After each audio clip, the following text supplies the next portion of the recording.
There's a fire in that building there. Possible casualties. You got 3 minutes. Go! Go! Mark Billy Billingham served 22 years in the most secretive and feared special forces unit in the world. A jungle warfare instructor, he knows the Amazon like an old enemy. The jungle does not like you, it does not like me. Everything in this jungle wants to bite you, wants to eat you, wants to fall on you from a great height, including me. We basically stumbled upon a position which we weren't expecting, and we couldn't go backwards. If we went backwards, we were going onto a raised ground where we'd just been slaughtered, so we had to go forward. This episode of the Original Ballers podcast is brought to you by Shumi and their new range of military-grade backpacks. With premium waterproof material and loads of storage space, these bags ensure you are rolling with the maximum comfort at all times for the best adventure in Australia or beyond. They are completely customizable with a range of patches, making it a backpack with your name on it. Shumi are located in Perth and Melbourne, and for more information, visit them at www.shumiboxes.com. There's fast shipping options, making it quick and easy for any orders available Australia-wide. Mark Billingham, welcome to the Original Ballers podcast. Thank you for the invitation, mate. It's a pleasure. That's all right, man. So how are you? What's happening for you at the moment in the UK? All good, mate. We're in third lockdown, I think it is, or fourth. I've lost track of what lockdown we're in, but we're in lockdown of some sort. It's generally getting a little bit easier. Mm-hmm. I'm coping with it all right, you know. I'm embracing it, to be honest. But I've got the sort of light at the end of the tunnel because on Sunday we fly out to Australia. Yes. Which is, you know, something we're all looking forward to. Two things, really. One, I'm doing, obviously, the new show of SAS Australia. Yeah. Celebrity. And also I'm doing my speaking tour in Melbourne, Brisbane and Sydney. So I'm really looking forward. That'd be good. So you're going to be stopping in Sydney, Brisbane and Melbourne. Now, with obviously coming to Australia, is there anything you kind of want to do when you're here, or? Yeah, I want to see it because last time, I mean, we literally landed, we went into isolation, out of isolation, into the bubble. Did the work. We did get one night in Sydney, and it is beautiful. You know, it's what everybody's told me. I just really want to see it. I want a couple of days of it because, you know, after the show and all that sort of stuff, you kind of decompress and you don't get a chance to take a breath and look around and see things. So I really want to try and tour a bit of Sydney while I'm there this time. And it's a long-term thing where we'll be coming back quite a bit. So each time I come, I'll spend time at a different sort of place, you know. Yeah, and there's so much to do. There's so, like in Sydney, in Melbourne. I'm in Melbourne. There's heaps to do, and you're coming at a good time, mate, because we ourselves were in a pretty crazy lockdown. We were locked down in Melbourne. We were locked down for 7 months. So it was crazy. But you're definitely coming at a good time. So are you guys out of lockdown now, or are you still in lockdown? We are. So in Melbourne. Don't quote me. I think there's just 2 cases, but they're not local. Everything's pretty open. Right now, it's Friday night football here in Melbourne, and I think there's a stadium of 50,000 people filled. So, yeah. So that's like a new world to us now, isn't it? You know, I know. We've kind of got the norm. We're like, "Ooh, what are these people?" Let's get normal as soon as we can, eh? Yeah, it's happy days here. But mate, let's start. So 11 years old, from what I understand, you grew up in Walsall. Now, you obviously, from what I understand, running around with a pretty rough crowd. You had a pretty tumultuous run-in with a knife fight. Take me there. So basically, I grew up in the West Midlands in UK. I was in a family of 5. We were poor. The estate we lived in was a council estate. You know, it was pretty rough. It was all little gang sort of warfare type things. And at the age of 9, really, is when I started to go a little bit rogue. Mm-hmm. And there's the old saying where, you know, I was always getting in trouble. I was getting into these little gangs at the age of 9 and onwards.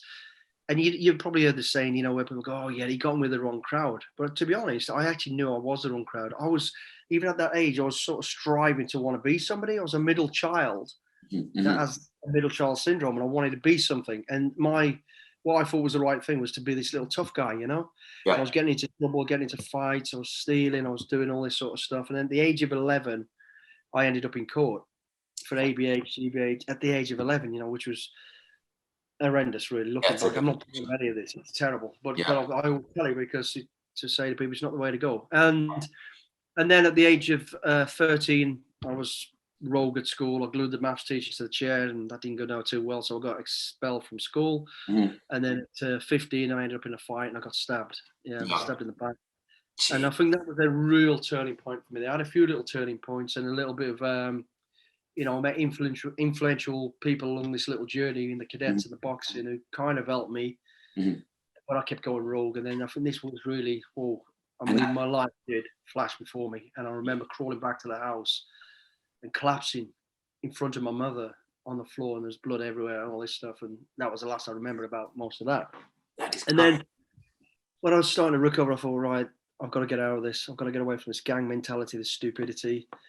And then from there, I was still getting in a little bit of trouble, but I was kind of thinking I've got a direction. I want to go to the military. I need to get to the military.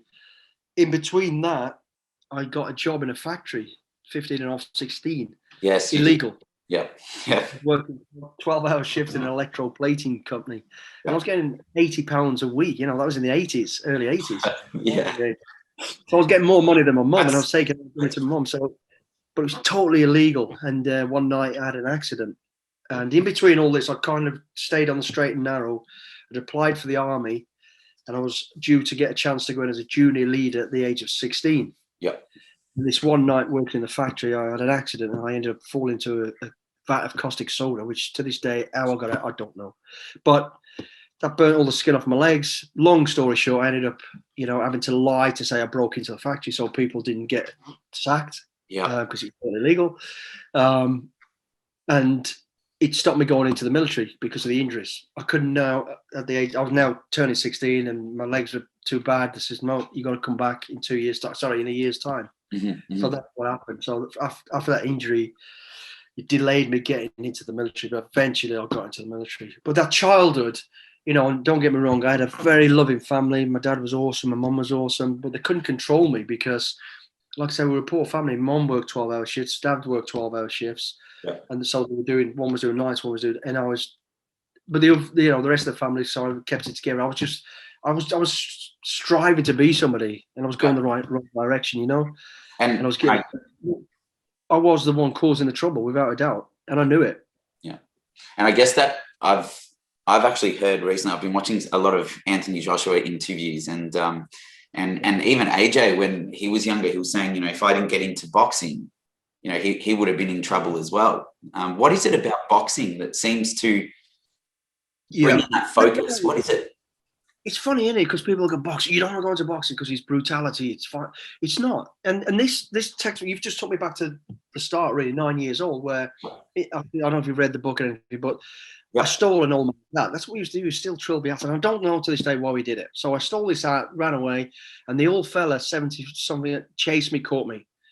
And he stood in front of me like a big bear, and he said, keep the hat, come to my boxing gym. Of course, I agreed because I thought he was going to give me a good hiding, but he didn't. And for one crazy reason, I went to this boxing gym. So you've got to imagine now, I'm 9 years old, and I've been attacked or chased by an old man who's asked me to go to a boxing club. So it's February, it's pitch black at 6 o'clock at night, there's snow on the ground, and I'm walking 3 miles downtown to meet an old man behind a pub who's going to beat me up. Imagine telling you that today. You'd be like, what? Yeah, I wouldn't be showing up. Yeah. You've got to go. So I went, and go back to your question, what is it about boxing? And I didn't know what to expect. I was pooping myself, but I had to go. So I went in there, and I looked around, and there's all these kids, and they were street kids, and it was illegal. He was teaching them boxing, and it was amazing to see. And he grabbed me, and he took me to one side. He says, listen, and he said, boxing is not a sport of brutality. It's a poor man's game of chess. He says it's about anticipation. It's about thinking. It's about being one step ahead all the time. Read what's in front of you and always go that little bit further. And that's fact. And, and those words and my mantras gone with me all through life. And I'll never forget it. And he's absolutely right. No one wants to get punched in the face. So if you look like me, then you probably should have given your career up earlier. But strapping man. it gives you discipline. It gives you respect for the opponent, respect for yourself, respect for the sport, you know, and rules and regulations. So boxing was awesome. And I'd recommend it to everyone. I taught my daughters to box. I taught my kids to box, you know. Yeah. It's, you know, they throw a mean jab and hook. Yeah, jab and up. If you don't they're good. I didn't want them to fight, but I wanted them to be able to be fit, you know, and teach them those lessons that I was taught. Yeah. And that was the thing about boxing, you know, and it's true. Yeah. It really is. It's a great sport. And the other thing is it's time consuming because you've got to train, you've got to be fit. So I was staying off the streets, you know, I was training Monday, Wednesday, Friday and Sunday. So I was staying out of trouble on those nights, but I was still getting in trouble on a Tuesday and a Thursday.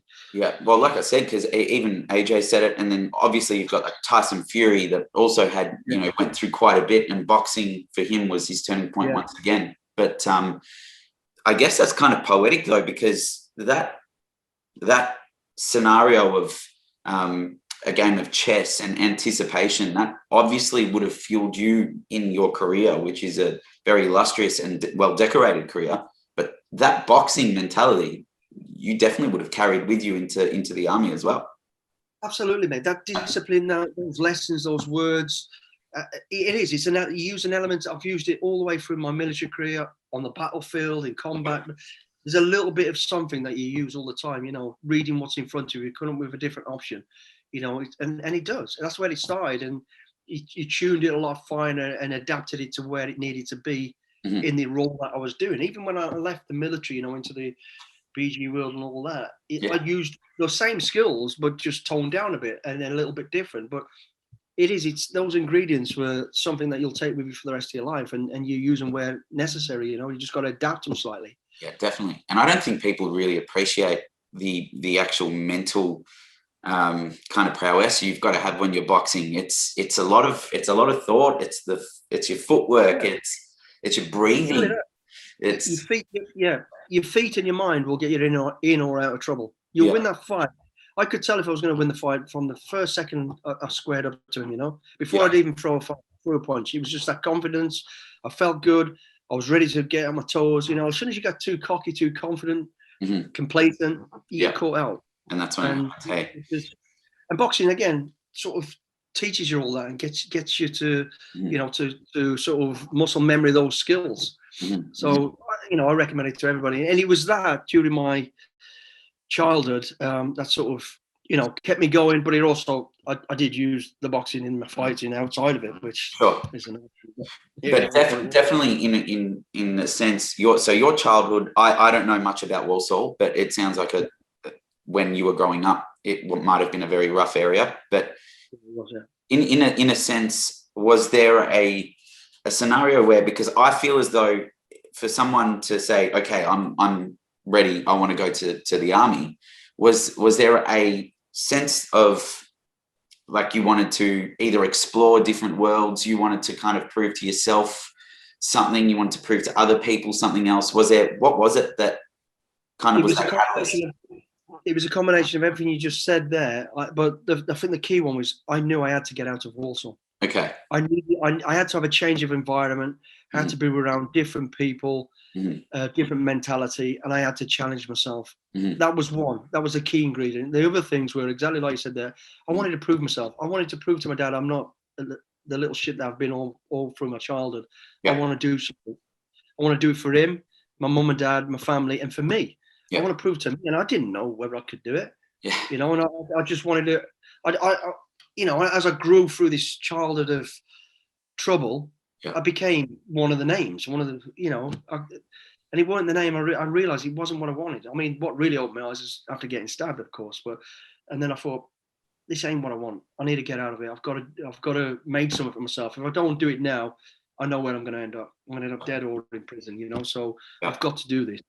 And the army, I sort of went towards the army because I joined the cadets at the age of 12, 11 and a half, 12, and loved the discipline. I like being put. But the other thing was, what I always say is as well, when I went to the cadets were teaching me like first aid training, medical training. They were teaching me how to navigate. They were teaching me how to do this, do that. And it all made sense to me. I could see where that was relevant. Whereas in school, academia, I didn't understand why I needed to know how to cross the T's, dot the I's, and add. I was like, where's this coming? No Pythagoras theorem, yeah. Yeah. So to me, I was like, I shunned that, and I left school at the age of 13. Really, I only used to go on a Tuesday or a Friday because I was in the football team. Yeah. And that was terrible. I mean, I always talk about this as well because it's not the right thing to do. You've got to have the education, of course. But to me, I grafted towards that because I felt that was the way it should be. And obviously, but it worked out for me. It did work out for me because the army really did.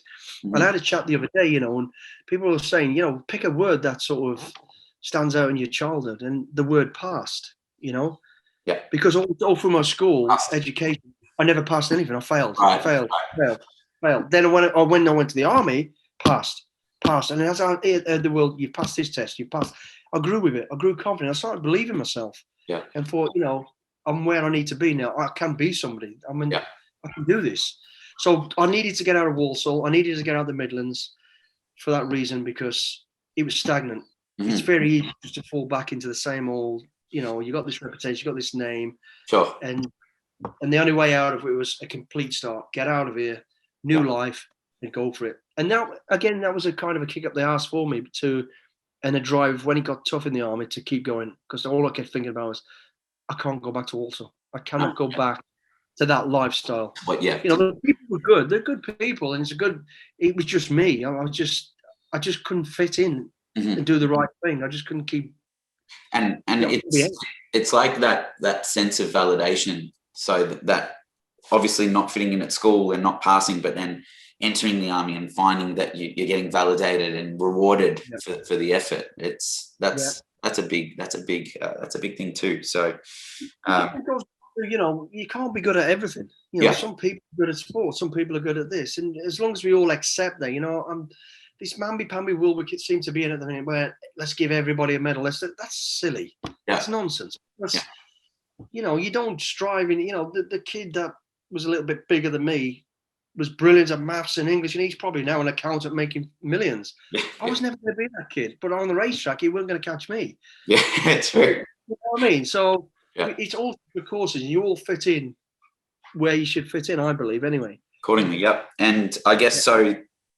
Take me to when you first arrive at the army. What was that transition like for you? So obviously you've got the cadets, but I feel as though now I watch plenty of movies. And it's very much you do your bed that same way every day. You're up early. Is that a real scenario? Yeah, absolutely is. It's firstly going back to it, I've never really been out of Walsall. So the next thing I'm in London, and I'm thinking, wow, just outside London, I thought like I'd travel to the other side of the world. It's different to me. And now, it was petrifying as a young kid. I'm 17 years old, and I'm stood there, and I remember turning up at the train station. And you're looking around at all these other people, roughly your age, but some of them were a lot older. I'm looking at big arm, tattooed mustache, and I was like, "What the heck have I done?" Not my mind. And then you turn up at this parade square, and you're all stood in a line, and there's 70 of us, and I'm looking down this line, and I'm the smallest, skinniest, youngest, or one of the youngest, and I'm going, "What the hell have I done?" And these are all big men, and there's guys from Scotland with big, deep voices. And I'm like, gee, Christ, these are animals. And I thought, I've made a mistake here. But then, as the days went by, I was thinking to myself, I've got to give it a go. I cannot just... And the beauty of that was, it was very, very scary, but I looked down the line, and I looked down the line 3 days later, and 10 of them had gone. But I was still there. So I think, I can do this. And looked at, and in each week went by, they were falling by the wayside, and I was still there. Sure. Don't get me wrong, I was going through every single day, like every other kid there. You were up at 5 a.m, your bed was made, you did this, you did physical training, you got screamed and shouted at, you felt worthless. Oh yeah, it was new. And don't forget, I'd been in this totally undisciplined, except for boxing and cadets that I did, in my own world. Now you're in that world solid for 6 months. Yeah, they'll tell you when to breathe and fart and do what you're going to do. Yeah, and you ain't going to argue them, because these, and it was at a time when I joined where all my staff had been to the Falklands War, so they'd been to war, they knew what it was about. There was no bullshit. These were hard people, and these were hard people, but good people. So what they were telling you, I mean, if they're telling you, or if they're asking you, they're telling you. In other words, Yeah. you got to know about it. Yeah. You know what I mean? There's no one going to run to your dad. Yeah. But so it was hard. The discipline was strict. It was, you know, I'd never been out of bed before midday generally. And all of a sudden, every morning at 5, and the bed's made. You stood at your bed. Then you're training all day long, right up till about 7 o'clock that evening. Yeah. And then after that, then you're polishing your boots, you're doing your kit, and that was solid for 6 months, and it was hard. And then the physical aspect of it, the physical tests you had to pass, were horrendous. And like I say, as each week went by, more and more fell by the wayside. And I went from a young, skinny kid from Walsall to growing into a baby paratrooper. Yeah. I was believing in myself. Yeah. You know, like, wow. And at the end of it, I mean, 70 of us started and 7 originals passed. Yeah. I was one of those 7. Yeah, that's a scary stat, but I guess it goes to show, and I think what everyone has to also appreciate too is at that point in time, we didn't have your social medias, you didn't have a lot of forms of communication, so kind of there in the dark, right? That there was no real comms with anyone. And I'll tell you what's funny, Steve, is, you know, as big and tough as I thought I was, I couldn't wait every night to go and room my mum. Yeah. And it was the pay phones. For you young kids out there, we used to put money in the phone. I'd run to the phone, like, you know, I'd be, hey, mum, you know, so. Have to put another one in. Yeah, but you'd queue up for half an hour. But you're right, there was no internet. There was no, you know, there was no real banking then. You know, I just joined the bank and thought like I'd won a lottery because I got some money that I can go and get when I want it. Right. It was those early days. It was tough, but it was good because you know what, we communicated amongst ourselves. Nobody sits there. You know, you sit in a room now and everybody's like this. Nobody talks to each other. No, that's right. That's right. So back then it was good. You know, but there's good and bad to each of it. But yeah, so it was a payphone, and it would be every other night. And then as I got more and more confident, it was every other week, and then it was as it was. Sure. But yeah. So, you know, I did the train, did 6 months at the depot, the parachute regiment, 7 finished, and I finished as a champion recruit. Yeah. And I remember at the times when I felt like I'm done, I can't do any more. Yeah. I just used to think, you know, I've got to make my dad proud, I've got to make my mum proud, I've got to do this. Yeah. And my dad was one of these people who doesn't show emotion. He was 6'4", he was built like a brick shit house. He was hard as nails. Heart of gold, and he's not one of these cuddly, lovey dads. He was a great dad, brilliant dad, and he did what he should do. You know, it was a ring of steel around our family. But you know, I thought, I can't wait. And I remember on the day when we did the passing out parade, staring at him, thinking, "Yeah, you're gonna smile now," because he didn't know. I was a champion recruit. I was waiting for it, and there weren't any emotion in his face. He just sat like that. That's so good. I mean, it's one of those scenarios because I did some reading and from hearing you speak to me now, it's definitely the picture is your dad was tough as nails. He was a protector of the family, and you know, one of those guys that you could find that pot of gold at the end of the rainbow and still keep a straight face. Hey. I remember coming off the square and thinking he's going to give me a cuddle now. And go, well done, son. Yeah. He puts his arm around me and goes, right, where's the bar? Get up here. That was it. And as funny as it is, I'm going to jump ahead here, like, you know, and I didn't realise, he's got no interest. Yeah. But it was weird, actually. It wasn't until after he died, which was a sad thing. You know, we cleaned out his stuff and I found under the bed, he had every paper cutting of all the operations I've been on. He knew everything. He just never made a big deal of it, you know. Sure. So but that was my old man, and that was my time joining the army and getting through that first phase, you know. So joining this new life with these people, it was... what a transition that was, but it was brilliant, and I loved it. And it's one of those scenarios as well. While we're on your father, I think it's relevant to touch on it. I think you've been through so much in your career that I don't know, and that I've heard and listened and read. But the one thing that really kind of stays with me is when you speak about your father and how hard it was that time. No matter what you've seen, no matter what you've been through.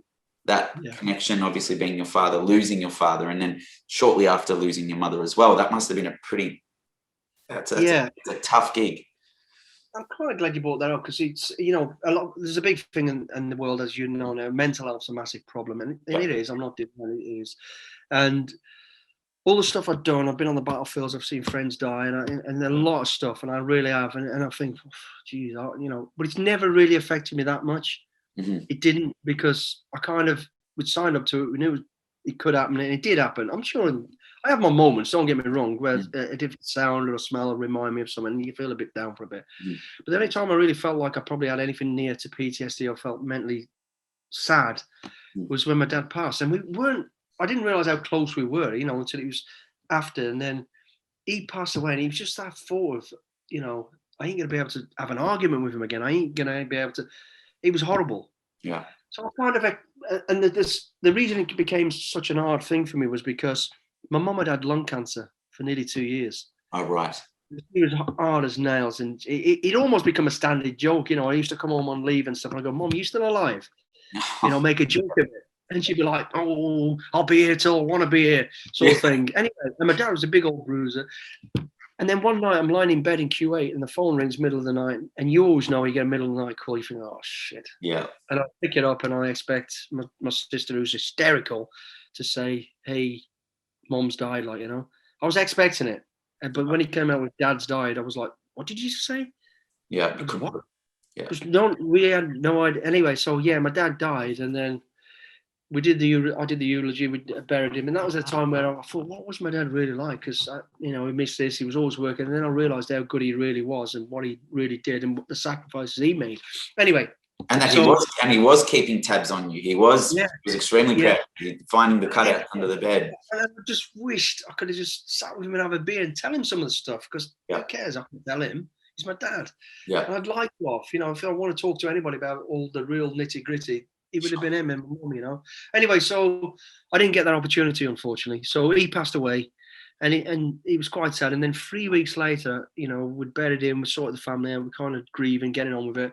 I flew over to the States with my missus before we were about to go back work. I get another call, and it was Mum. She died. So within 3 weeks, I'm now back in the UK to bury my mum, go through the same thing all over again. And it was, and that after that, it hit me really hard. You know, I was like, I just couldn't concentrate for a while. I just couldn't think, you know, because, and I always said to somebody, I'd walk 20 miles over broken glass barefooted just to have a fight with my dad.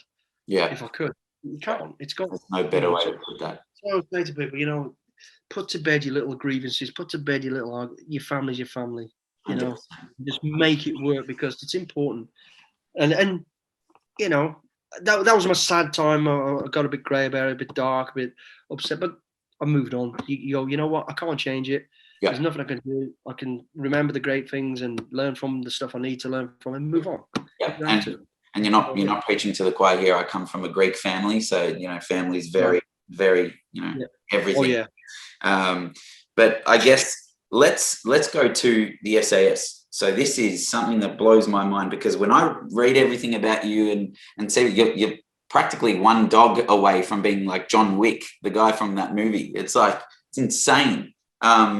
When you got chosen for the SAS, that process is extremely difficult. So let's go there. I know you've explained this heaps of times, but it'd be really good to hear. Yeah, the same thing. Obviously, with the SAS, you have to volunteer to go. You have to do. Back then, in my time, you had to have done a minimum of 5 or 6 years in a normal regiment, and at least been in one conflict or done some. So that was the criteria. I'd been to 2 or 3 conflicts by then, so I'd had a bit of experience. I'd done some jungle stuff. Anyway. And then you turn up on selection, and again, same. So it's almost like going all the way back to joining again, because you turn up there and there's 283 of us, I think it was, and don't quote me on the numbers exactly, but it was a lot of people. So you stood on this square, and again, I'm looking down the line, and everybody always seems better, bigger, and it was that same scenario, back to the square one. Although I knew better, really. Yeah. And then, you know, off we went, and it was horrendous. The first on day 2, I think we lost 80 people. Yeah. You know, 80 people gone. You know, and I remember that again, grew in strength each time people went, and I was still there. So it was good for that. And as I remember my selection and going through it, it was probably the most physical, mental challenge I've ever done in my life. I've never done anything since as hard as that. It was just horrendous every single day. You know, you go from thinking, okay, take it week by week, to take it day by day, to take it hour by hour, to take it minute by minute. You literally, last months, you're like, and you're so exhausted, so pushed to the limit. You know, I was like, because you're in the jungle, just for perspective, right? Now this first you're on the mountains for a month. You do all that, you know, get through that. If you get through that, that's where we lost most of them. Then you go to the jungle. The jungle is really selection, and people don't realize that. And you're in the jungle for, you know, just over 4 weeks solid. That's a long time. Everything you take in with you, you carry with you. You got the same clothing. You got 2 sets of clothing, one dry, one wet. Hopefully, if it gets, you know, and you really are your stomach shrinks. You're dehydrated. You're exhausted, and then you're being challenged all the time, being tasked, and it's just horrendous. And people think, oh yeah, the jungle under the canopy, it's nice and hot. Oh yeah, it's nice and hot. You're absolutely sweating, piss wet through all day. And the jungle's like that. You're going up through hills like that, down, up, down. It's just covered in trees. That's the difference. It's horrendous. It's absolutely horrendous, and that's where most people go. We finished the end. I think we went out there with about, I'm guessing now, about 60, and I think we came out with about 15 or something, you know. Because I mean, it's they're not favorable conditions. Jungle terrain usually very humid, right? If it's summer. It was 90% humidity. 90% humidity. You're covered in leeches all the time. There's creatures all over you. You've got sweat patches. They're everywhere, mate. Between your legs, on your neck. You just get, initially you're like, ugh. By about day 5, you're like, they're just hanging off. You let them fill up with blood and drop off. You can't be bothered anymore. They're everywhere. You know, so again, a lot of people fall by the wayside because they can't deal with that uncomfortableness, and it is uncomfortable. You get sores on your neck, you know, and between your legs, and you stink of piss all the time because pneumonia. For sure. Yeah, and then at the end of it, I remember at the end of it, you know, because you're so wet with sweat every single day. When I was flying out on the helicopter, I was sat on the skid. And as the wind hit the clothing literally was like as if it had been burnt. You could literally crunch it and snap it because it had been virtually rotted on the body. It was tough. You come out like you've been in a concentration camp. You know, you're really gaunt and skinny and grey. And I remember you are totally exhausted. They get every ounce of what they want out of you. And I remember sitting on the chopper thinking, I don't care anymore. If I failed. Hopefully I've passed. I ain't going through that again, that's for sure. And that just sounds insane. And I mean, so even food-wise, provisions during that process, do you get a lot? Or is it just kind of like, this is what you're going to get now? And then... No, you get rations, you carry it all the time, and you eat it when you want to eat it. And then once every week or every 2 weeks, you get what they call a fresh day, where helicopter will bring in some proper meat, some stuff, just to build up your diet a little bit. It's actually not a good thing, really, because your body closes down to having all this stuff, and also you eat this fresh stuff, then you're pooping through the eye of a needle for about a day, you know, and that's another thing you don't do, because that's more dehydration. But that's what it is. It's tough, and there's nothing. I always say there's nothing special about what you're being taught in terms of soldiering. It's just basic soldiering. The beauty of the jungle is that is where their eyes are on you 24 hours a day. You don't even know when they're watching you. They watch every move you make. And because all they want to do is peel you back to who really are you? Because we can all put barriers up and pretend with this for a week. But when you're a month in the jungle, solid, you know, your tempers will fly. You'll show exactly the personality you are. And that's what they're looking for. They're looking for you. It really is breaking you down to your most vulnerable point and seeing how you'll react, correct? And they want you to become, they're looking for shepherds. They're looking for people who, at the hardest point of time where you really think, I've got no more, somebody who can find that little bit more. Somebody who can make a clear decision. You know, and you won't know yourself because you've never been tested that way before. I guarantee it, you know. So you learn a lot about yourself. And that's what they're looking for. And, you know, we can all, in front of the directing staff, look great and put a performance on. And then as soon as you drop your burden, can't be asked. But that's what they see. They see all of it. Literally from the moment you get up to the moment you go to bed, that everything is covered. They don't miss a beat. And and so we can't even. I can't even understand. The basics we got at high school. I went to an all boys private school, right? And they send you out in the middle of a paddock, and then they go, you know, here's your start A, there's your start B.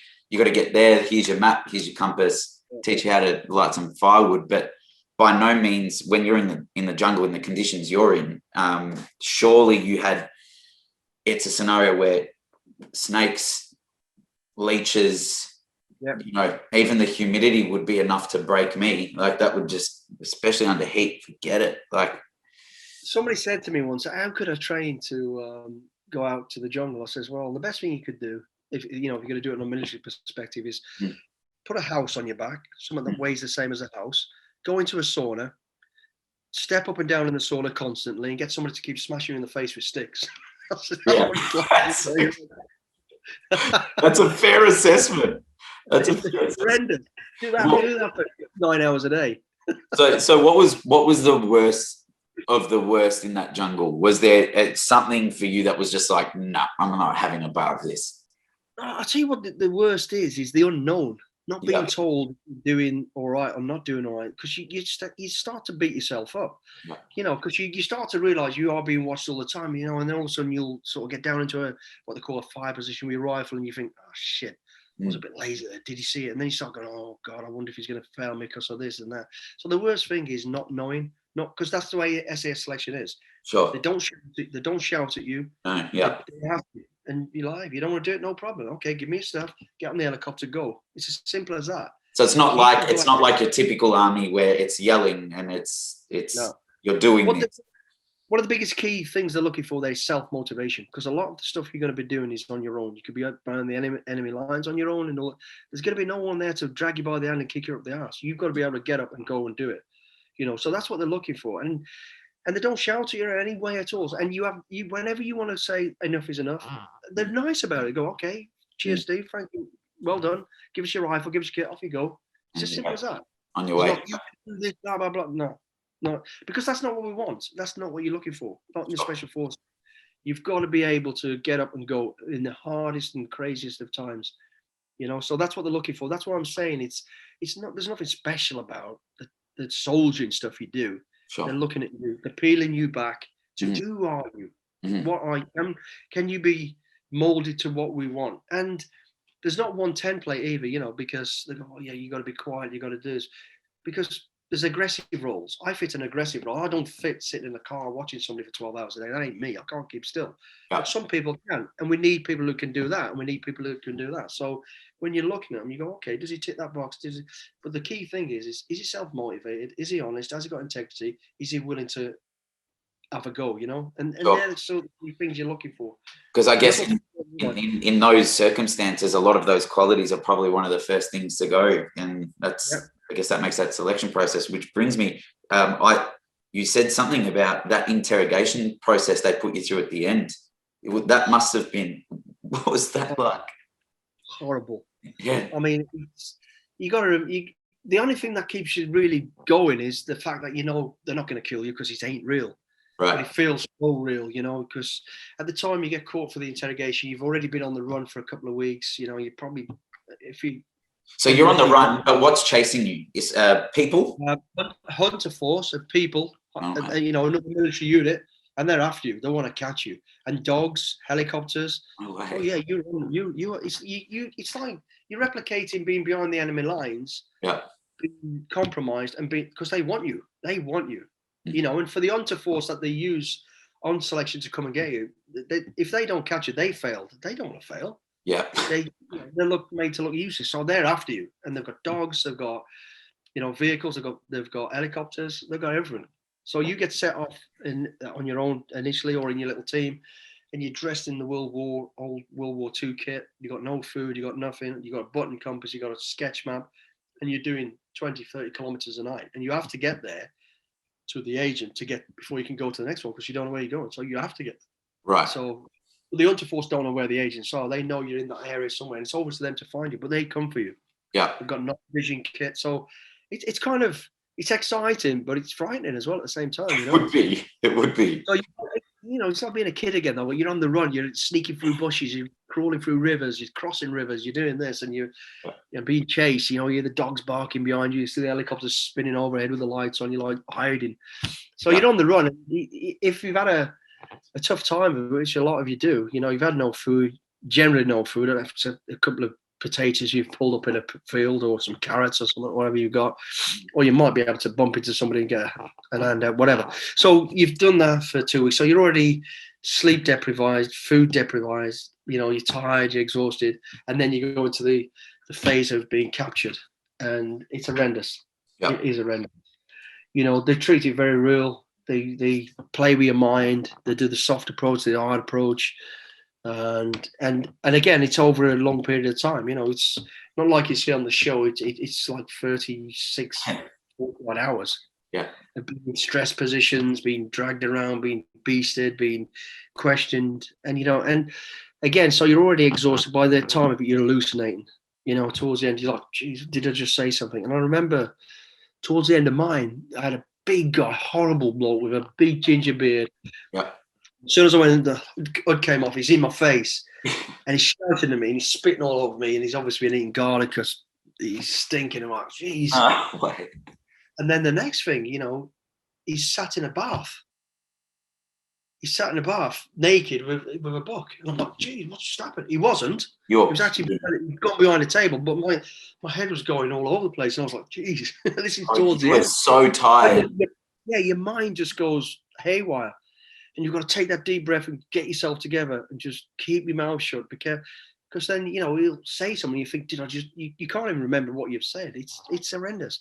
Yeah. But the thing is, what kept me going was, I always said, it's a game. This ain't real. They ain't going to kill me. They ain't going to really rip my fingernails out. They ain't going to do this. Sure. And that was the thing that kept me going. But it was horrendous. It was horrible. But see, the mental capacity that you're showing there is very much like that. I've just got to kind of survive, even though you knew it wasn't real, those circumstances, being so sleep deprived, like it would have been, that mental capacity is, you know, that's amazing. That's absolutely. It's you've just got to find something that can keep you focused, keep you on track, and put everything to the side, you know, just hold in there. And I've always been able to do that, to be honest. Yeah. And I guess with the SAS, there's quite a bit that you obviously can't talk about, but I think what intrigues me, purely from the standpoint that we only see things in movies and you know, here and there we see a documentary.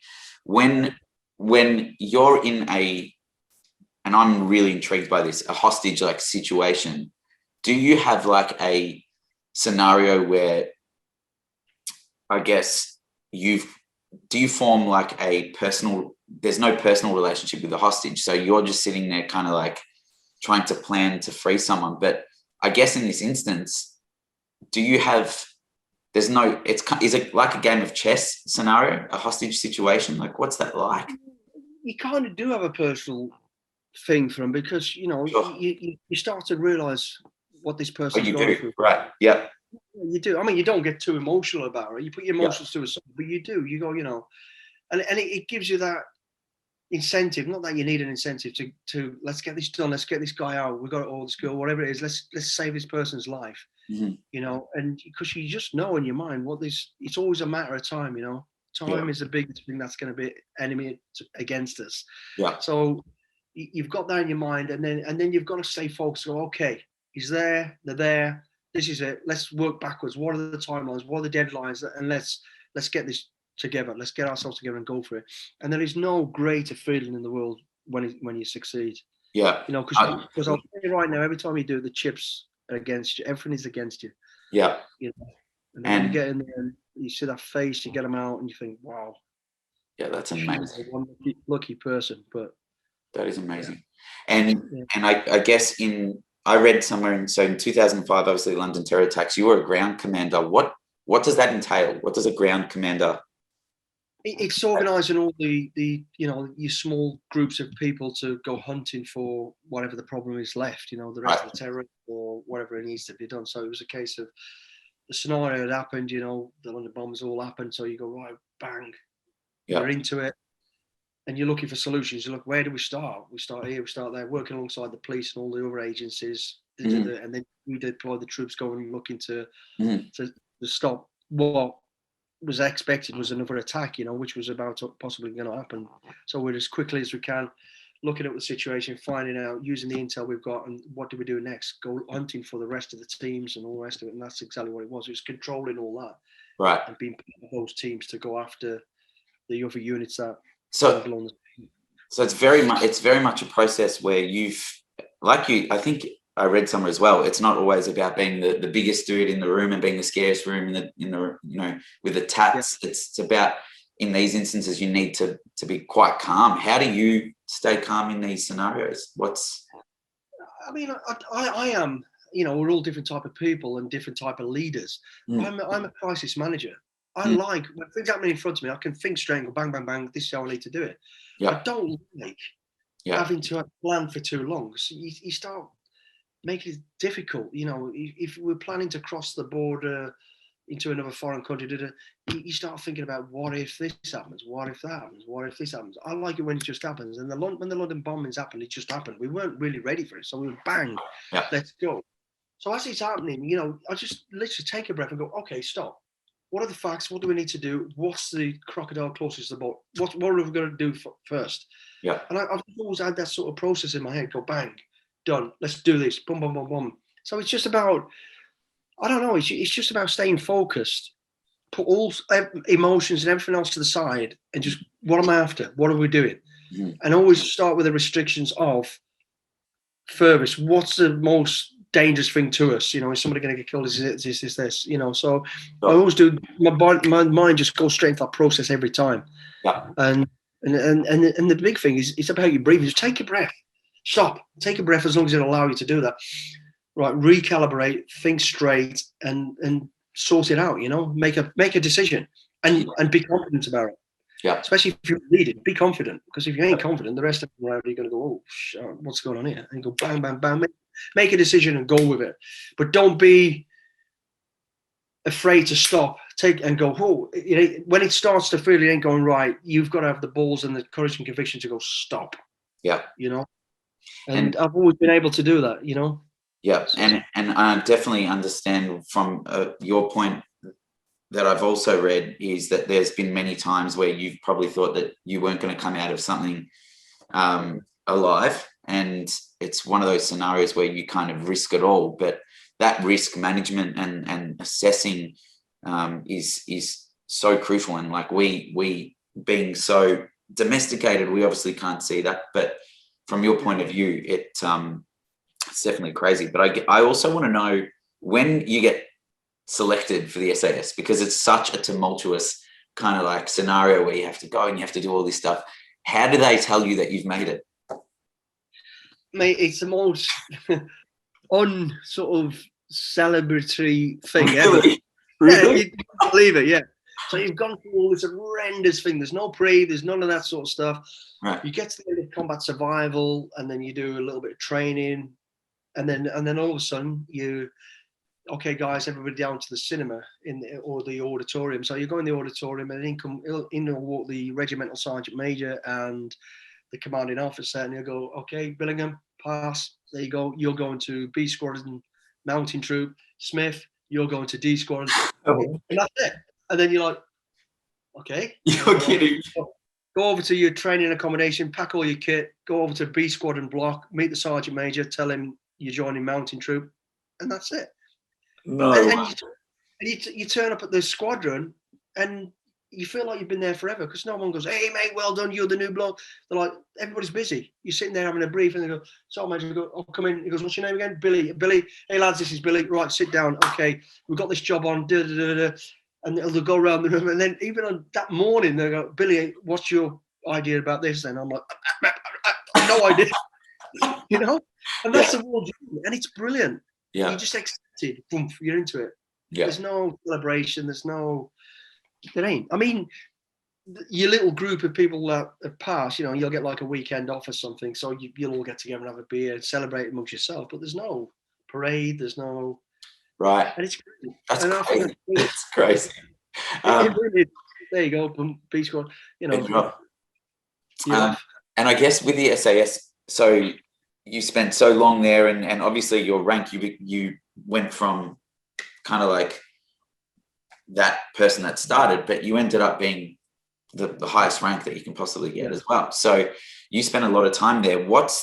And I know it was very secretive. You weren't allowed to say, you're not allowed to say a lot about the SAS, but a typical day, there's no typical day. It's different every day.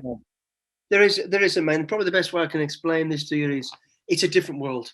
It's, you got to remember is the regiment works at strategic level. So the decisions we're making are, massive impact on the UK's economy, a massive impact on global decisions. And, like 9/11s and it changes direction for everybody. Sure. It's huge. Yeah. And you learn that really quick. You learn that really quick. So to that end, your role is super diverse. It's not always in camouflage and rolling around with guns and shit like that. You can find yourself. And I'll give you an example. I mean, when I first got there, I don't think I put a uniform on for the first half of a year. Oh, right. I got there. The next thing was like, you're going on to this medical course. And 10 weeks, solid medical trauma. And you get doctors from America, all over the world, the best, come and teach you on this course. And it's, talk about overload. I mean, you're on this learning curve. Yeah, you're virtually trained as a doctor in 10 weeks without all the, the sort of Latin and all the sort of learning, all that sort of trauma. And then the next thing, I'm working in the Royal London in Whitechapel. I'm now a doctor. I'm in a white gown. I'm in a civilian hospital, and I'm on the helicopter. I'm driving down the road. I'm flying down the road, jumping out. I'm jumping off. I'm pulling somebody out of a car, putting a tube, intubating them. I'm doing chest drains. I'm doing this. I'm doing that. So that's your skill set. Nobody there knows I'm not a doctor except for the head consultant.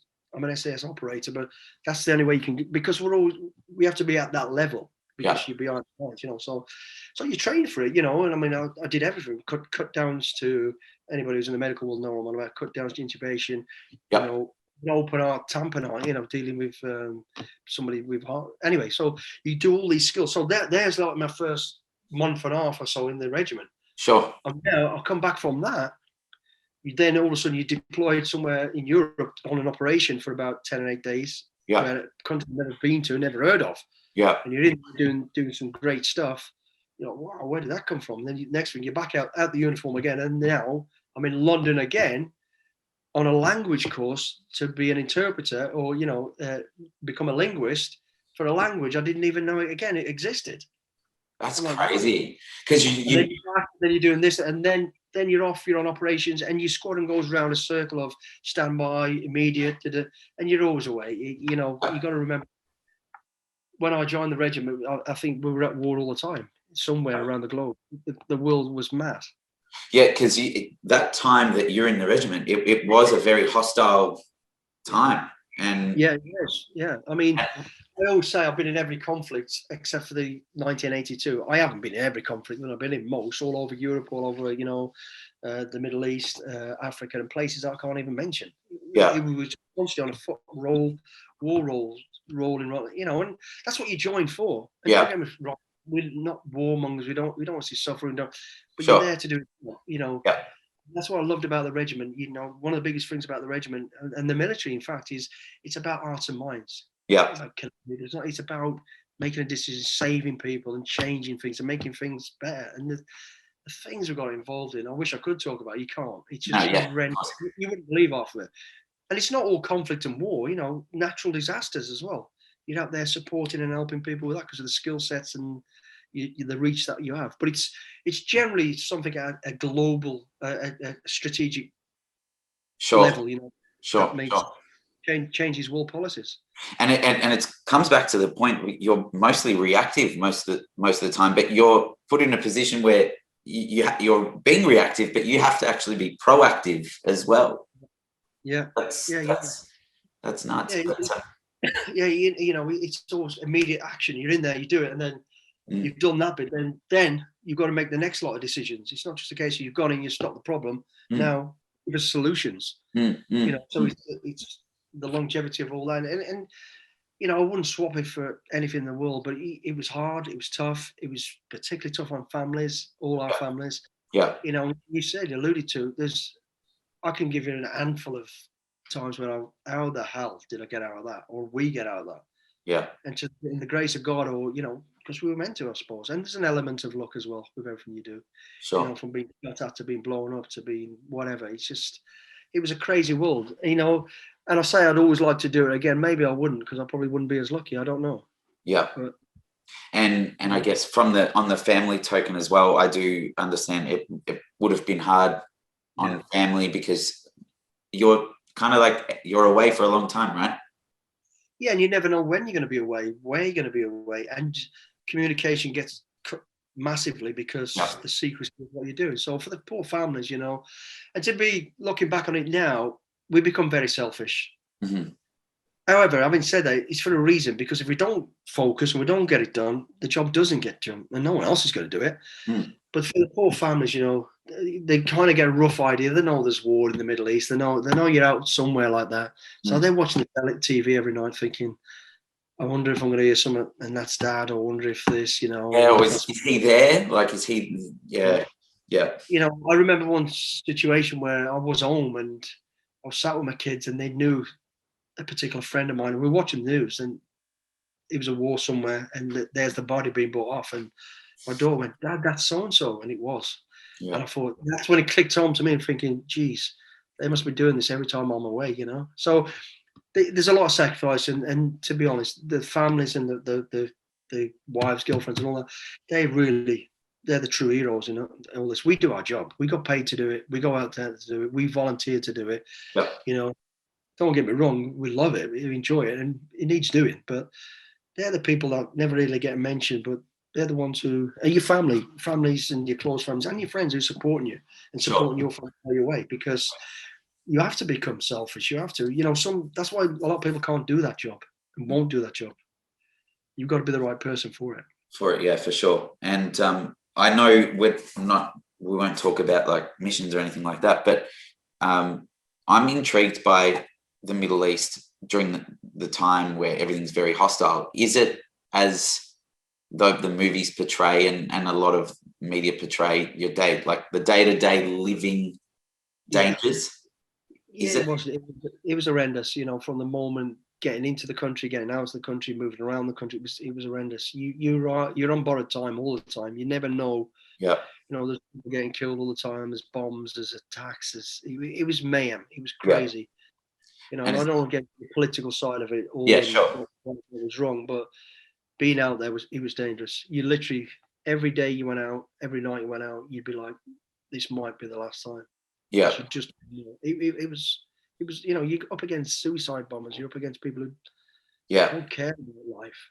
Yeah. They're out to they become a martyr to take your life and as many lives. So it was hard. It was a tough thing. Plus it was, you know, minefields, and there was this, there was that.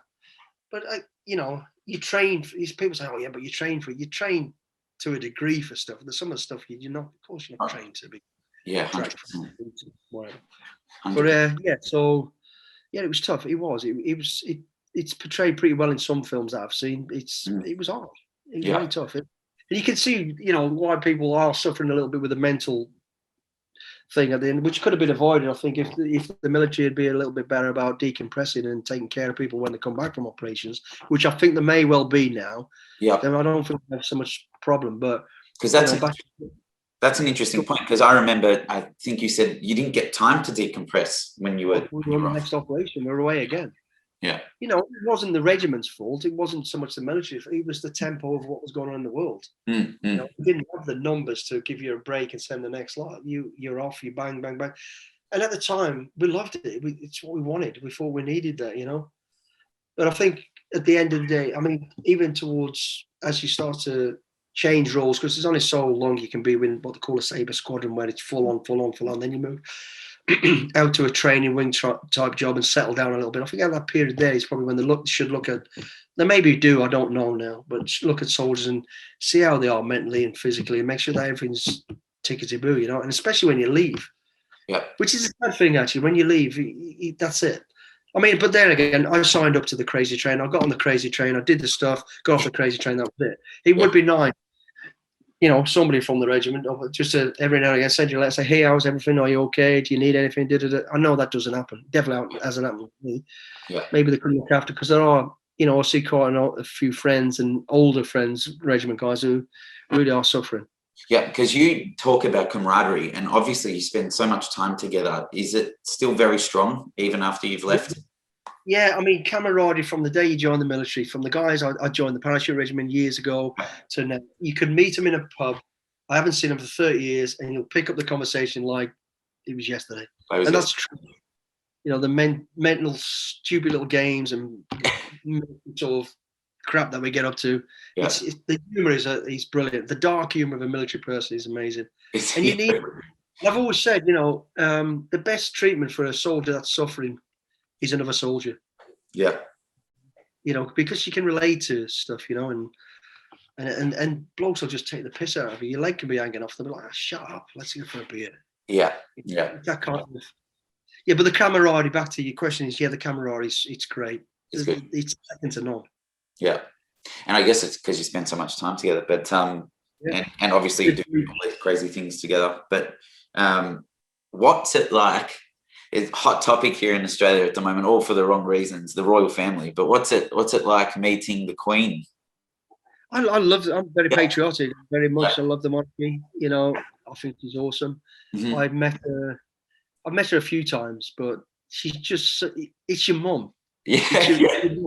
She's honestly, she's such a lovely, wonderful person. The experiences I've had with her, the scene of her, I love it bits. And she gave me my MBE, It's quite funny because I left her standing for 4 years. Yeah. I didn't go and collect it. And she was so funny about it, because the lady, as I walked in, the lady in waiting lets everybody know. I was like, and my dad was like, oh. And as I got to the Queen, she goes, hey, you've been busy, Billy, or Mr. Billingham. She was quite funny. She had a sense of humour. She was wonderful, absolutely wonderful. That is amazing. And I met her before that.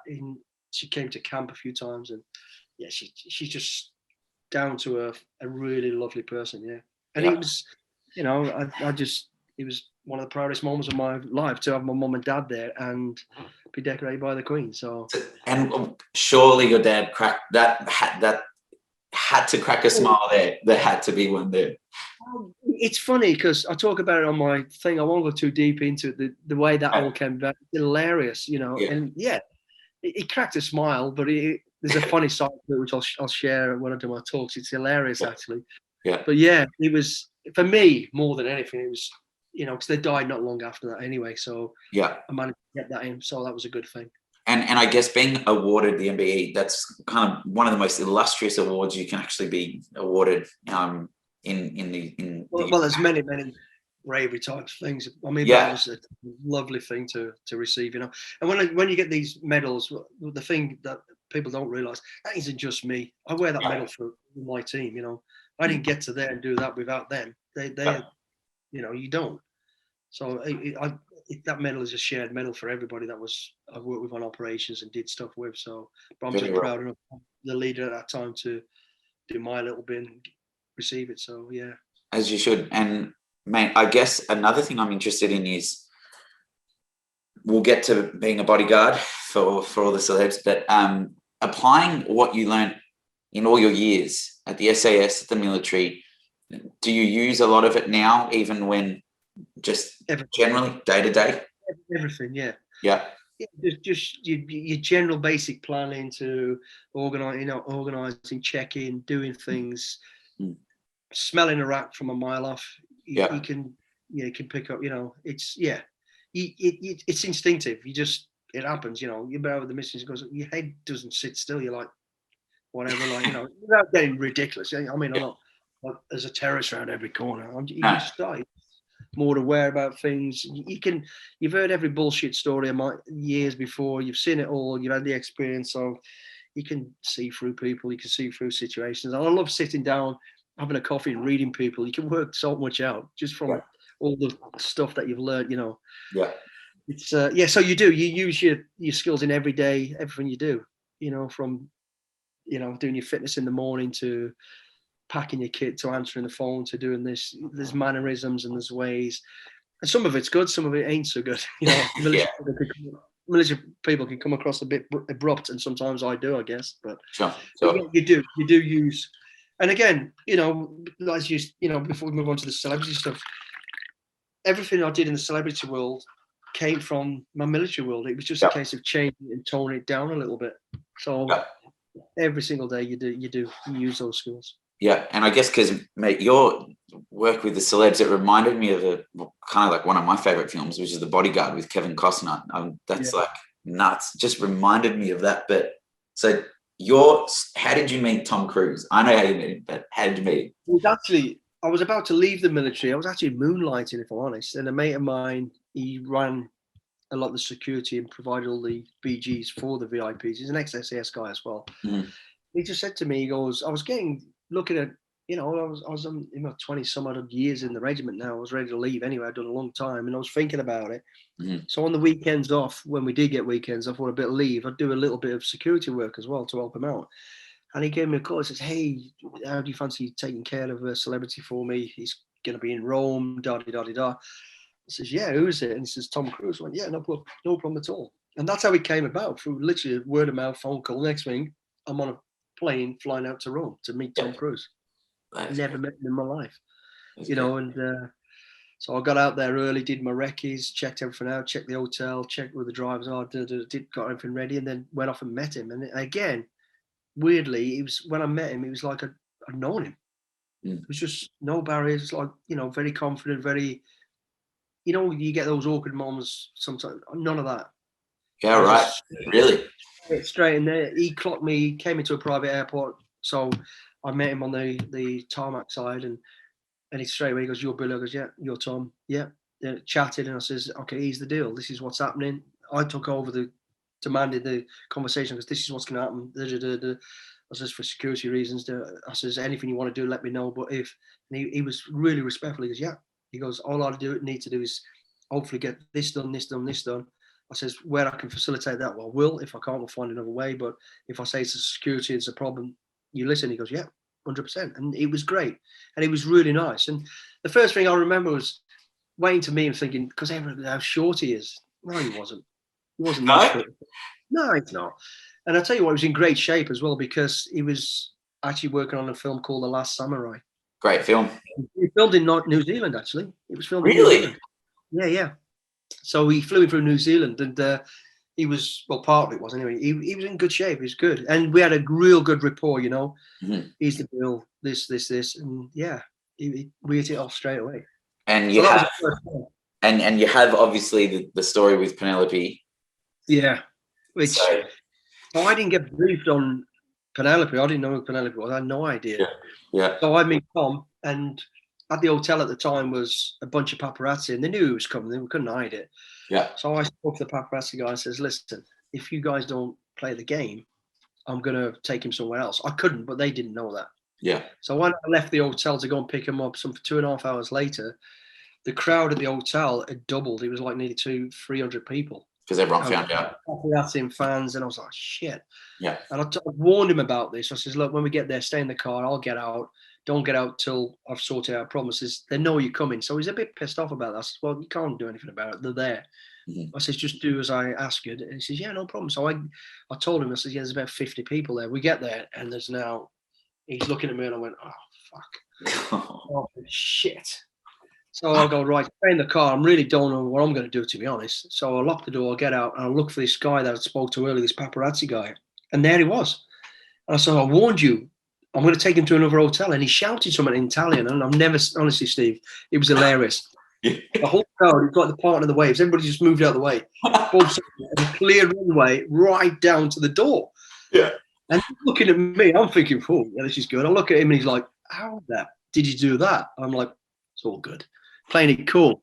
So he gets up. I goes, right, stay on my left-hand side.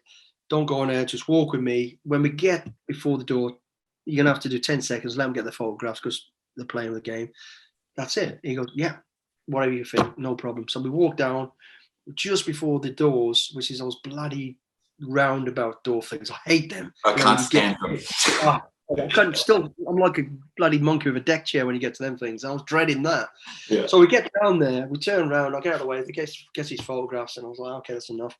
Turn around, I'm just about to step into this doorway, and from my right-hand side, he's on my left, I just saw this blue thing, something blue coming at me. I didn't even have time to turn, so I grab him, trying to grab him around the shoulder, but I grab him around the neck, and I grab this thing. So I've got hold of someone, and all fall into the doorway thing, and I'm like that. And these two heads are looking at me. And Tom looks at me, he goes, Billy, meet Penelope. And she's like, hi. And then we get in the lift, and he does the introduction. He goes, Billy, this is my girlfriend, Penelope. I went, all right. That is amazing. Hey, you're thorough. Yeah, exactly. It could have been somewhere else, couldn't it? Yes, 100%. Yeah, it was a great gig, and it went on from there. Really, you know, I kind of enjoyed the freedom of decision making and working and the respect, and so I then went back obviously to the military for a few more years, and in between that I did a little bit on the side, and then eventually stepped out into it full time. Yep. And then obviously you have Brad and Angelina. Now, what was it like bodyguarding for Brad Pitt and Angelina Jolie? Same thing. I mean, it was brilliant. It was, again, same rapport. Is it overwhelming though? No, not at all. No. Not at all. I didn't know how I was going to react. I'd never been in this world before. The worst thing for me was the transition of, I'd spent all my life under the radar. No one knows what we're doing. Now, all of a sudden, I'm in this limelight of everybody knows who I am or thinks they know who I am. I'm on the runway. I'm on cameras. That was the most daunting thing for me. Not them. I knew what my job was to do, protect them. That's all I got to do is protect these people, them and their families, and more so their reputation than physically, to be honest, as I learned pretty quickly. But like I say, the most intimidating thing I had to really deal with was my personal, trying to stay out of the way. You can't. And then I just think, okay, great. But I never talked about who I was. There was a lot of speculation. This guy's SAS, he's MI5, he's this, he's that. I just didn't. I just kept away from any interviews other than photographs and stuff, So, but then those guys, I mean, they were brilliant. I met them. They were on a film set at the time. She was filming. He was sort of preparing for this because they always travel together when they do this. So I met him and did my introduction, had a chat with him. And they were brilliant. It was just, again, like I'd known them. So we sat down. He says, this is what I know about you. This. What do you expect from us? I said, well, if it's security rated, this. They went, yep, great, fine. Yep. And that was great. That's exactly as it was. And we had a really good rapport. I really had at times, we started to kind of get too close and too familiar. And you've got to keep that line because, it doesn't work. Sure. So I always kept that professional line with them, Yeah. But, it's not like you see the Bodyguard films where you stood there with a curly thing hanging out your ear and you go, Mom, no, man. You can't play like that. Yeah. It's like we'd have a laugh and a joke, take the mickey out of each other and stuff. Yeah. And when you come to stepping out into where all this, I go, no, that ain't happening. This is what you need to do. This is what we do. And they were brilliant. Absolutely brilliant. Have you ever genuinely, because when I was asking about, was it overwhelming? In the States, fans go crazy for celebrities. It's not like in Australia where you'll get a couple of, can we grab a photo? And it's really chill. Over there, it's serious. Like, frenzy. Was there moments you were genuinely worried for their lives? Yeah. I wouldn't say for the lives, but I was worried. I guess it would have been for the lives, but it was, I'll tell you where it was actually. It was Canada. It was Toronto. Yeah. We went to Toronto for a film festival. I can't remember what film it was now. Mm-hmm. And so you do all the press thing a couple of days before, all the rest of it, and then the red carpet do, and then there's a party, an after party for all the celebs, but all the public are allowed to be there to get the photos and all this sort of stuff. There was only me. There was me, Angie and Brad, and a driver. I didn't have any extra security or nothing. And I remember we were driving in towards this venue, and the crowd was massive. And I was in my head, I was thinking, I don't know how I hope once we get through this bit of the crowd, there's extra security just pushing people out of the way. And there wasn't. And as we're getting into the crowd, people are starting to bang on the window and rock it. And I thought, hang on a minute, I've got to make a decision here. I wasn't scared, but I thought I was more scared about them saying, no, we need to keep going. Because it was a red carpet do. They had to be there. Yeah. And I went, no, went to the driver, stick it in reverse, get out of here, we're going. And they looked at me, I went, we're getting out. Security's too tight, I can't do it. Yeah. And they were, okay, no problem. And I think they probably felt a bit nervous at the time as well. So we got out of it and drove out at this, because the crowd was just getting too excited. It was going to go out of control. And he would not that mean to do anything, but he would have got trampled. Somebody got hurt or killed. It was going to happen. And I wasn't going to let go. We back out of it. We get out of it. And they're like, we pull up and this is what we're going to do. So I'll tell you what we do. We can have the party, but let's go back to our hotel. Well, I can control it. And that's what we did. And they were brilliant about it. I was expecting a real dig in the neck for it. You've got to get us there. You've got to, but they didn't. They were great. Brad and Angie was like, we understand. No, okay, let's, and it was a big thing. It was a red carpet do, But he was, he got out of control. It was about to get out of control. And yeah, it was, they get into a frenzy over there over celebrities. It's unreal. oh mate, exactly. Then one person gets closer than the other, then they start fighting this, and before you know it, you're crushed, and it's a disaster. It's the mental, absolutely mental. Will chase you down the road, you know. Did you have any of, and we'll get to our very own Russell Crowe in a bit, but did you ever get scenarios where like you had people sending like obsessive fan mail and all this kind of stuff? They get all that. I mean, I won't go into too much detail because it's not good to talk about the security. Yeah. But yeah, you do. You get the love hate. With every celebrity, you get love hate. Yeah. You know, you've John Lennon sketch, you know. Yeah. The person loves you, and all of a sudden they see you with somebody else, they get jealous. You get that. Yeah. You'll pick up on that sort of stuff. You'll get people sending emails, sending photos, posting messages, putting pictures up around outside the hotel, all sorts of weird stuff. Crazy. You know, it is.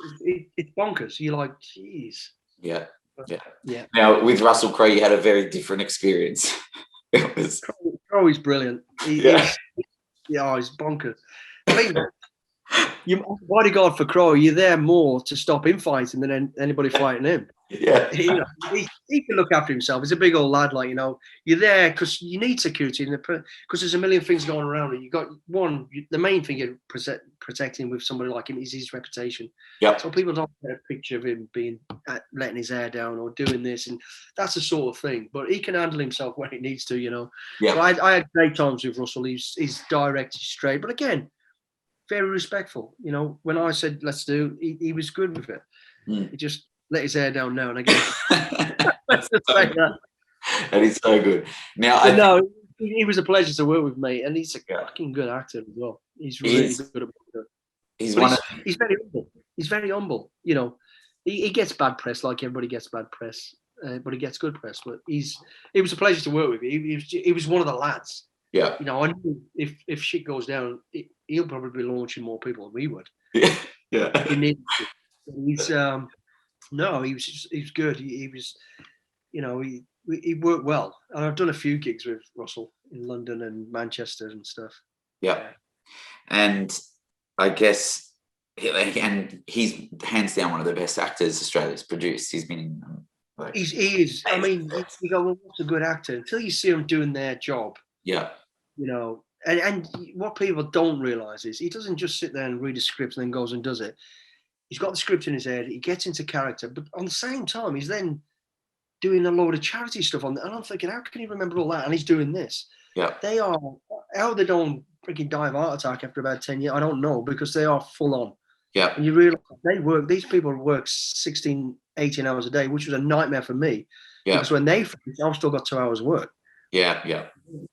I've got to sort out the vehicles for the next day. I've got to go and do recce's. I've got to do this. And people don't realise that as a bodyguard. But these people work hard, you know. And one thing I learned from all the celebrities, including Russell, Brad and Angie, everyone, was time management. Mm-hmm. Their time management is impeccable. Mm-hmm. You know, make sure they've got time with the family each day. They've got time for their job. They've got time for charity. They've got time for this. It's brilliant how they do it. It's really, really good. You know, they've got PA as well to assist, but their personal, it's good. And that was one of the things I took away from all my time doing celebrity work was their time management is impeccable, and I'm nowhere near it, but it's better than it was. Sure. And mate, this scenario, you got to tell me a bit about this. You placed yourself as bait for a sniper once. Yeah. Well, how? Wow. You know, we're after a sniper basically he'd been killing people. Yeah. And it was in Ireland, right? Yeah. Couldn't catch him. Took for years and years. I think he killed about 13 people. Jeez. And the only way we were ever going to get him, we needed bait. We needed somebody to be his target. So I became his target, you know. And there you talk about trust and reliance. I had to rely on my mates, my team, my comrades to be in the right place at the right time to make sure that this didn't happen. But so basically that's what I did. I give him a reason to come out and try and kill me, which he did. He went for it, and the team was there on top of him. Unbelievable. And I guess, mate, so we've got a scenario where you're coming down to Australia next week. Yeah. Now you're going to first be stopping in Sydney, 7th of May. Now you're going to be at the City Recital Hall. Then you've got the 9th of May, Brisbane. Yep. And that's at the Tivoli. Correct. And then Melbourne, 10th of May. Yeah, 10th of May at the Austin Theatre. Yes. Yeah, that's cool. So what I guess when you're coming down here in a week or so, two things I'm going to say. Number one, when you're down here, you've got to go to an AFL match. You got to go to an Aussie Rules football match. I'd love to. Okay. Okay.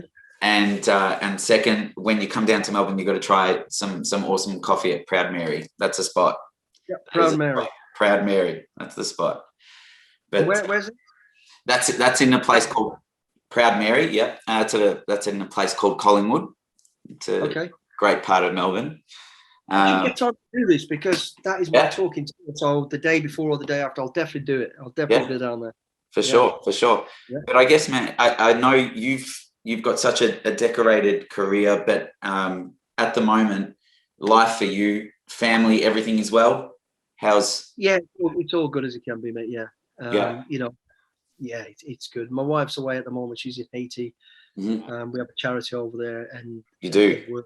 Yeah, she's out there right now. Mm-hmm. My dog's in Florida, and I'm here. Yeah, all the kids are in. So yeah, everything's okay. Everything's cool. Okay. And I guess you've spent a bit of time in Haiti, haven't you? Yeah, I have. Yeah. I mean, we've been out there now for 10 years. I lived out there for 3 years after the earthquake. Mm-hmm. That's where I met my wife.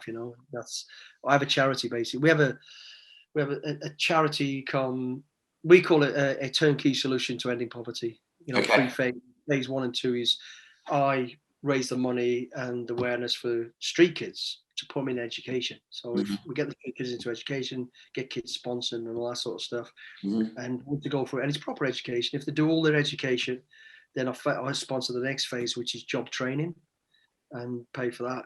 And so they get taught for a while how to, sew, how to use machinery, how to drive, how to do all these skill sets.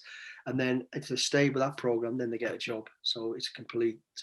And my wife's got 60 odd locals now all working, making handbags, making shoes. Amazing. And it's out of tires off the street. So it's environmentally stuff. It's brilliant. It's hard work, but it's worth it. No kid on the planet should be deprived of education, for God's sake. No chance. It's ridiculous. I don't get it. With all the billionaires in the world, and we still ain't got freaking kids in education. But anyway, so that's why I do the kids, get the kids in school, get them for education, get them for training, and she's out there now doing exactly that. She checked on the charity and the kids, and now she's at the factory making sure that's all going well. Very good, mate. And now we've also got your novel coming out, Call to Kill. Yeah, Call to Kill. It's comes out in May. I'm going to say it's awesome. Yeah, I'm going to be reading. I can't wait. It's as realistic as it's ever going to be. It's a novel. It is a novel, but you'll see what I mean if you read it. It's good. You're actually 3/4 of the way for the second one, the follow on to it. Yeah. I'll leave it at that. Yeah, and I hope we enjoy it. I'll be reading it, and you also start filming the season 2 of SAS Australia pretty soon. So we'll be keen to watch that. Yeah, we're ready. Awesome, mate. That's awesome. Well, Mark, thank you for coming on the Original Ballers podcast. And, mate, I hope to see you soon down here. Will do, mate. I'll grab you for a beer or a coffee for sure. Yeah, for sure. All right, mate. Bye. Yeah.